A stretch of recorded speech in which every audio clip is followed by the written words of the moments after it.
On today's episode of Hashtag This and That, I'm going to be sitting down with Stephanie Akin and Jackie Aldridge to discuss working out and fitting it into their daily routines. I have recently set a new goal for myself where I do want to build on my strength. Okay. And, my confidence and my muscle. I don't want to just work out and not really see any results. It makes a really big difference whether your coach kind of forces you to go to the gym and get all your stuff done and then go to the library, and he recognizes that you're not just an athlete, you're a student athlete. Okay. So school has to come first because that's what's going to sustain you for the rest of your life. Hashtag This and That is a show dedicated to covering a diversity of topics important to women from the perspective and experience of fellow women. Our goal is to give the inside scoop to help and educate women on issues relevant to our daily lives. Thank you for joining another episode of Hashtag This and That on Woman2WomanTV. I'm your host, Karina LaFries. Today, I'm going to be discussing working out with two guests. One does workouts at the gym, and one used to play D1 volleyball. So we're going to be getting the different aspects of working out from those two ends of the spectrum. My first guest, Stephanie Akin. How are you doing today? I'm good. How are you? Good. Why don't you tell us a little bit about yourself?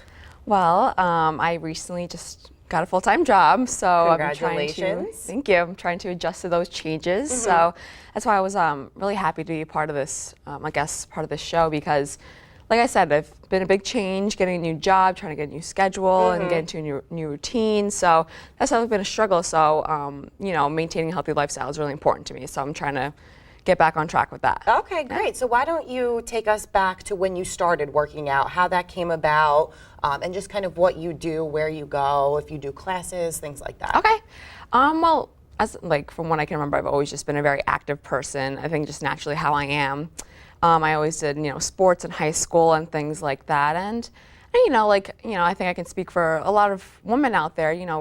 We have body image issues. We get, troubles with self-confidence and things like that. So I just really wanted to do something for me to keep me happy mentally and emotionally. So I got into just going to the gym and just doing that, after school and kind of just doing my own workout. But I kind of realized that I wanted to do something a little more exciting, something, just rather than running on the treadmill for like 20 minutes. So I started getting into yoga and taking different classes like Zumba and things like that. So something to really just, like I said, keep me happy, and I had fun doing it. Okay, great. So how long have you been doing yoga?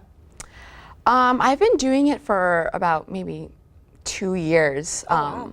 Like I said, I just recently got a new job. I moved, so it's been put on pause for a little bit for now, but I am trying to, look into it and do my research and find some nice yoga spots that I can start at. Okay, great. So when you started, did you just do the yoga classes that were provided through the gym, or did you go to an actual yoga studio? I actually went to my public library. Oh, wow. It's great. You can find great resources within your own hometown. I went to my public library in Hampton Bays, and they were $5 a class, so it's like, it worked for me, so it was fun. So you said that you started a new job and trying to get on a routine. How has Yes. that been? Do you have it down? Because I know that experience of, trying to get into a new routine and finding the time to go to the gym. Right. Especially when you're dedicated to the gym, you can be there for, 1.5, 2 hours. So how Right. do you fit that into your daily schedule? It was definitely a struggle at first. It was hard to get into that because, after a long day of work, you just want to go home, eat dinner, and relax. But I usually do it where I go mostly on the weekends. I sign up for these classes where I'm like, okay, I paid for this class. I'm going to be committed to it, and I will, maybe set a reminder on my phone or just mentally tell myself, Stephanie, go on Monday. So at least maybe the rest of the week, if I'm too tired, when it comes to Thursday, I just want to enjoy my weekend, I at least know that I got to work out in at some point during the week. I know one of the issues that a lot of women have going to the gym is, there's all those men, and I know Planet Fitness kind of strides themselves on not having, the bulkers and not being intimidated, basically. But do you ever find that that still happens sometimes? And what advice could you give to women who are, afraid, or not necessarily afraid, but, don't want to be lifting weights next to a muscle man? Right. I mean, I definitely understand where that intimidation comes from. Sometimes when I want to go lift a weight and there's a bunch of guys around, I'm like, maybe I'll just push that off until the end of my workout.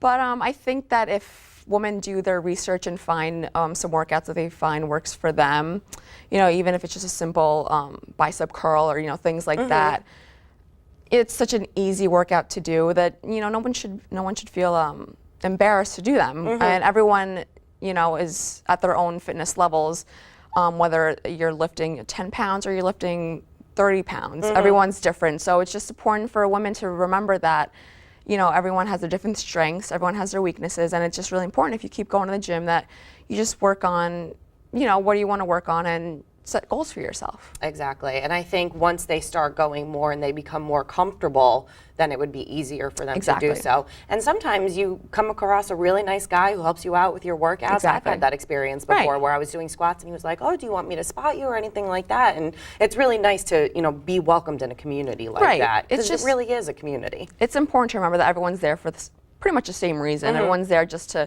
work out. Maybe they had a long day, they just want to relieve some stress. So just do your own thing, you know, put your music on, you know, and just kind of zone out. And it's also nice where usually, you know, I've had great experiences with Planet Fitness where the staff is really helpful as well. So if you do want help with a certain machine and things like that, people are usually more than happy to help you. That's excellent. So is there any ultimate goal that you're trying to reach, like through the working out? Is there something that like you've set for yourself or just to maintain a healthy lifestyle overall? I have recently set a new goal for myself where I do want to build on my strength.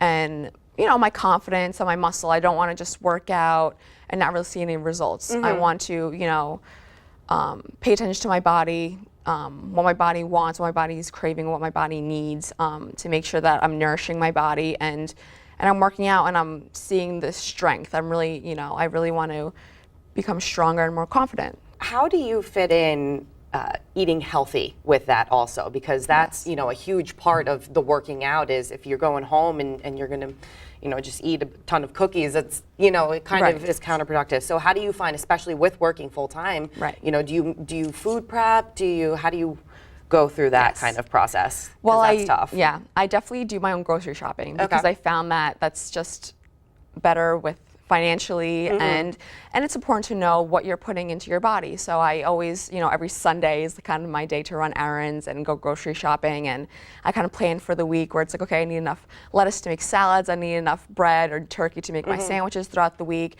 It's definitely easier than to, you know, go down to the deli and, you know, pay more than you would for a sandwich. So it's, and I have been trying to get into the routine of cooking on Sundays with my crock pot. I'm very happy that I got one. So I can cook in bulk and just throw everything to Tupperware and then I freeze it and I just reheat it throughout the week. I also go to stores that I know and I trust, like stores like Trader Joe's, or, you know, I buy those like lean cuisine meals. So if I do want something quick during the week, I know that, you know, Trader Joe's has the better options for your body, and I actually like the taste of them, so I think those are great options as well. I know we discussed a little bit before about advice for other women, but is there kind of any takeaway that you want, you know, women or just anyone working out in general to take from your experience?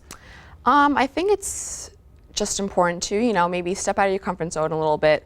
It sounds difficult, but I think that if you maybe give one class a try, and if you like it, awesome, then you can keep going, and if that's something you enjoy doing, then that's great. But if you don't like it, that's okay too. You can find, there's so many other classes that women can try, and eventually I think that someone will, you know, find whatever works for them, whether it's going to a class or going to the gym and, you know, finding your own workout. But I think it's really important just to ultimately think about what you really want to see yourself doing and what goals you want to set for yourself, and just kind of see how you can get there. Okay, great. Well, this has been very insightful. We'll have to check in a couple months and see how your strength is doing. Thank you so much. All right, we're going to take a break. We'll be right back.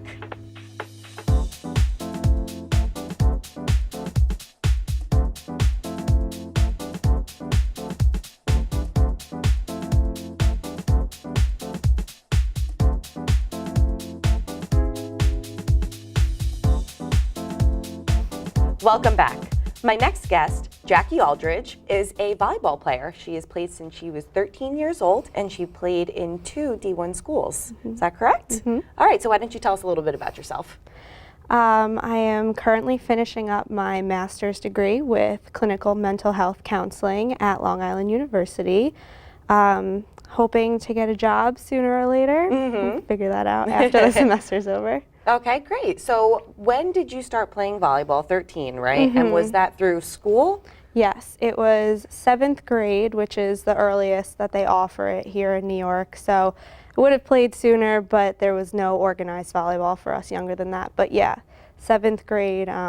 Actually, in 7th grade, I made the 8th grade volleyball team. So I played on that team for 2 years, and then I played varsity for 4 years, and then went on and played for 4 years in college. Wow, so you were just a natural-born volleyball player. I guess so. All right, so what position did you play?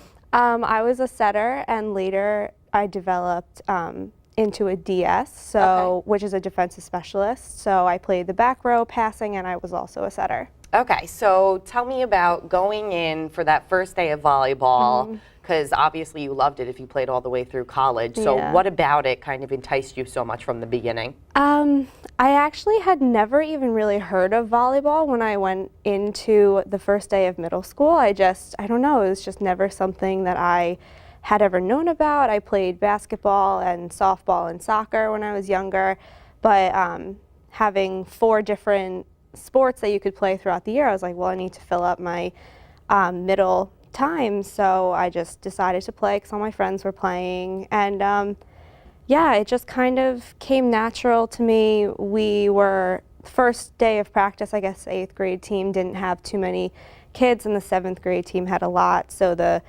8th grade coach was like, whoever can serve the ball overhand first is going to be on the 8th grade team, and I did it, and so I was on the 8th grade team, and it just, I don't know, it just clicked, and I felt comfortable, and I had so much fun. It's such a fun, enthusiastic sport. I just love it. Okay, great. So besides the school teams, did you play with any like travel organizations? Yes, playing travel volleyball was actually a huge part of my life.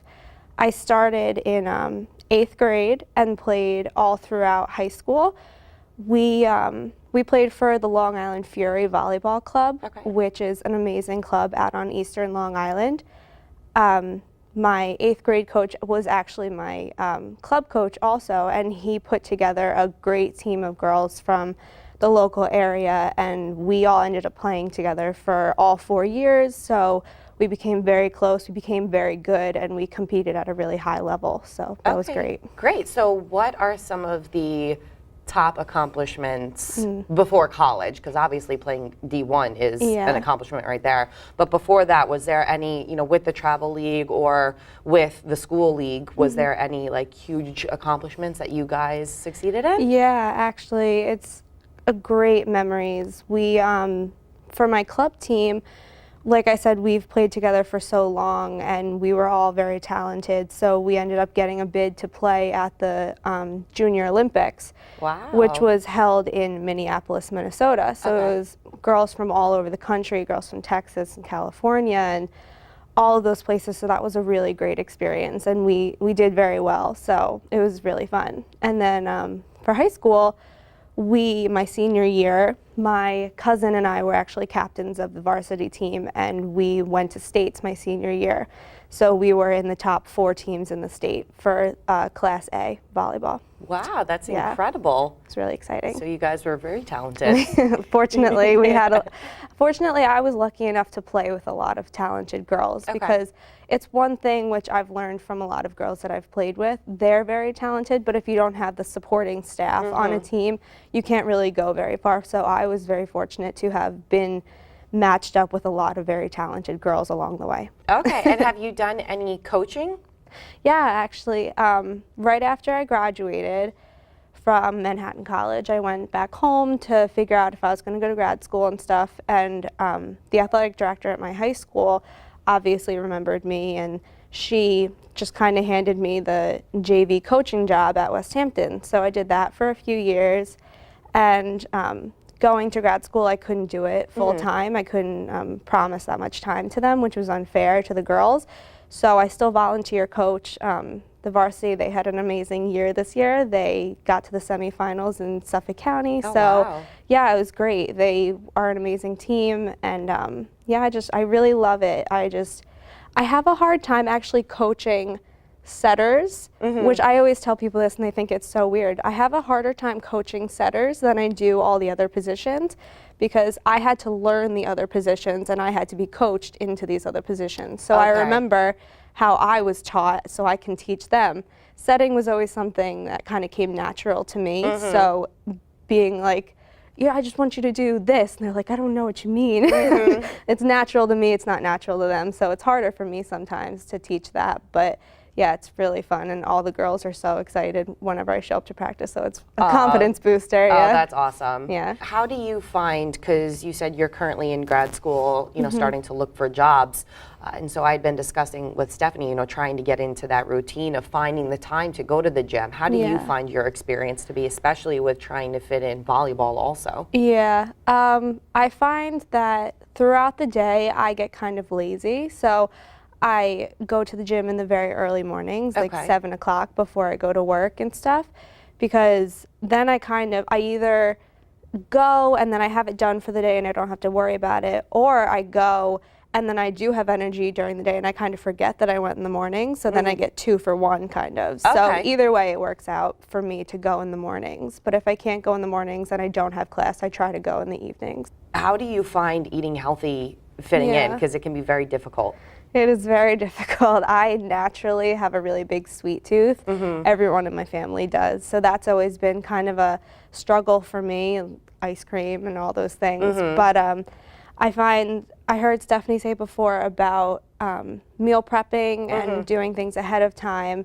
I think that's amazing, like cooking chicken and broccoli and being able to just throw it in the microwave is super helpful.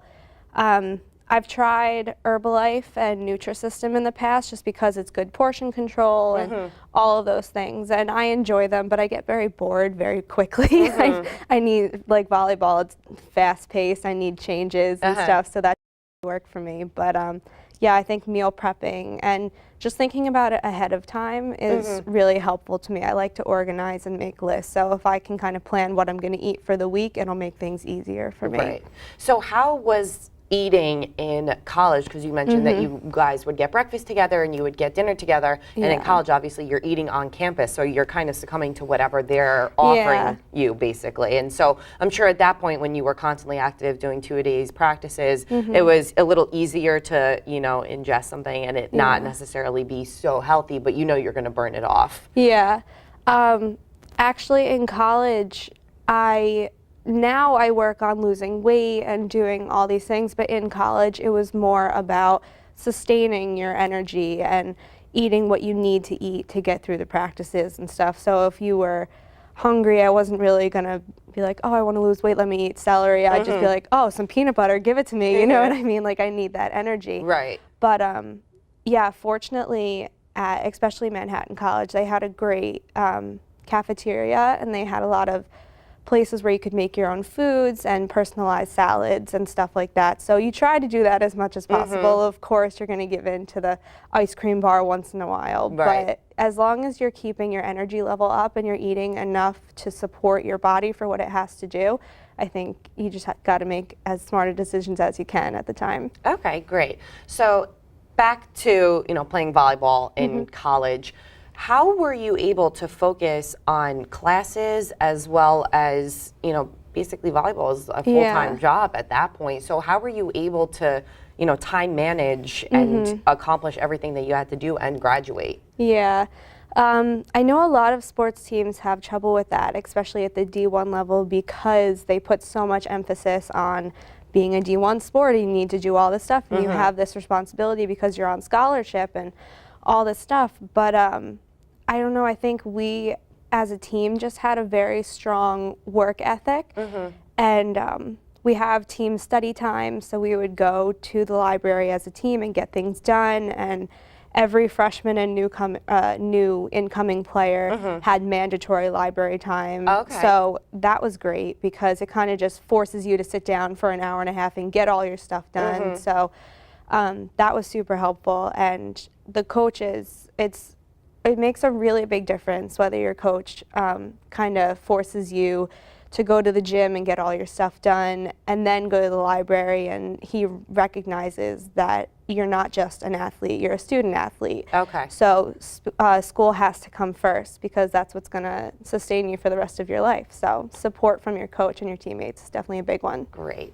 So what advice do you have for any girls who are looking to play volleyball or really any collegiate sport? Yeah, just do it. I mean, I know a lot of people say, oh, I would never want to play D1. It's too time consuming. It's too just life consuming. But I got such a great experience out of it. And I think if you can play D1, it's an amazing experience. You get to travel all these places and meet people and get all these experiences that you wouldn't at a smaller school or that you wouldn't not playing sports at all. There's only so many times you can go out and just do things with your friends and go to the library and stuff. I needed something else. I needed an ongoing activity that I could do, something that I loved. So if you love a sport, stick with it as long as you can, because once you're done with it, it's upsetting, obviously, which is why I play so much now. But yeah, I would say go for it. Okay, great. Well, thank you so much. This has been so helpful. Thanks for joining another episode of #This and That on Woman2Woman TV. See you next time.